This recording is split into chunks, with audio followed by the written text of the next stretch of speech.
I've been reading Stephen King's Misery lately, and I think this book is a deep dive into the dark corners of writing, so let's talk about it. The first thing I want to talk about is the hole in the paper thing, which is something that Paul, the author in the book, describes as a literal hole through the sheet of paper where he can see what is supposed to happen, and he describes the different size of the hole, which sometimes is very very small and he can only see a fraction of what he's supposed to see, and it gets very hard to write the scene. And some other times the hole is wide open and he's immersed in his own world, so he can really bring to life what is supposed to happen.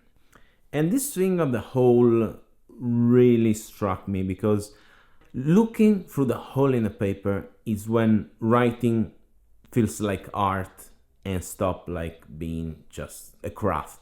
When you stop thinking and just see through your media and just go there in this outwardly place. It's what makes writing magical, really. So yeah, the hole in the paper. Never forget the hole in the paper. And the second lesson is even better. The second thing that struck me is the can you game. Here's the situation.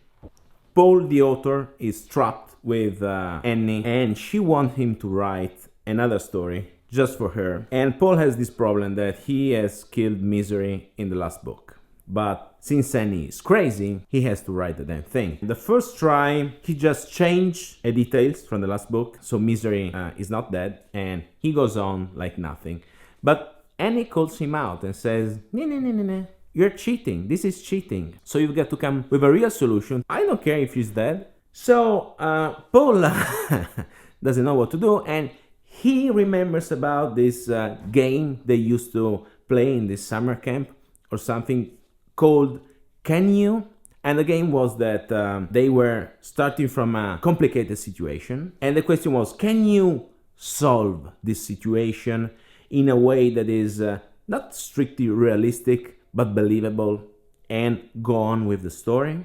Which is what we play when we write ourselves into a corner. It's horrible to be in a corner with your own writing, but it's also pretty exciting when you can solve it. And this thing that can you game, I think the big key is that it's a game. It's supposed to be fun. For these kids, it's fun. But also when we write. Being in a corner when you want to deliver this amazing story is not fun. But if you take these obstacles as a game, it's different. It's just a mindset thing. And it's a more positive mindset. Having a more positive mindset, as cheesy as it sounds, it's just better. It's better for you, and I think it's better for the writing and therefore for the reader. Because writing something in a place of fucking corner, it will reflect on the writing. You're not happy, you're not seeing through the page, you're miserable, and your writing will stink of your misery. Pun unintended. Your writing will stink of your misery if you face the corner in that way. But if you take it as a game, like, all right, I'm in a corner, fine, I know it can happen, it's part of the game. Can I write myself out in a way that someone's reader goes, damn, this shit is brilliant? Which takes us to the third thing, probably the most important thing I took home from this book. By the way, this is not the actual book, it's just a prop. I don't have a physical copy of the book. It's 2023, come on. Who reads on paper anymore? The third thing in the book is the gotta know.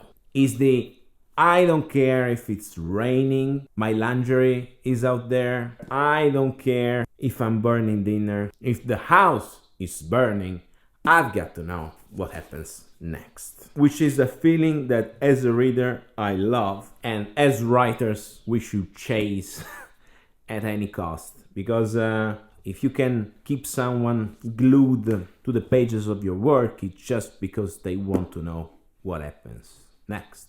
It's like a magic trick. As long as you don't know how a magic trick works, you are in awe, and you can get enough of it. And stories is exactly the same. The stories are a magic trick until they are over. Stories are this thing that hooks you up again and again and again. And the more you go in, the more you want to swim down and see the depths. And when they're over, you go for another book chasing the same thing, the I gotta know. Because it's a cool feeling to have. People that likes to read are junkies. They chase this chase of the end of the story. It's chasing a chase. We chase the end of the story because we want to be drunk on on what is happening. It's really like a drug.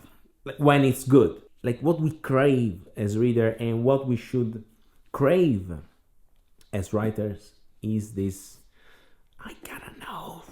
I gotta know. It's the first lens we should try to put on and go through all the things that we like love to see in other people's writing and try to search for them in our own and make it work. But is this interesting enough? That is the question. And I think this rant is over. I hope you enjoyed it. I hope you'll bring something home to this video. I hope you get Misery and read it. And I'll see you in the next one. Cheers.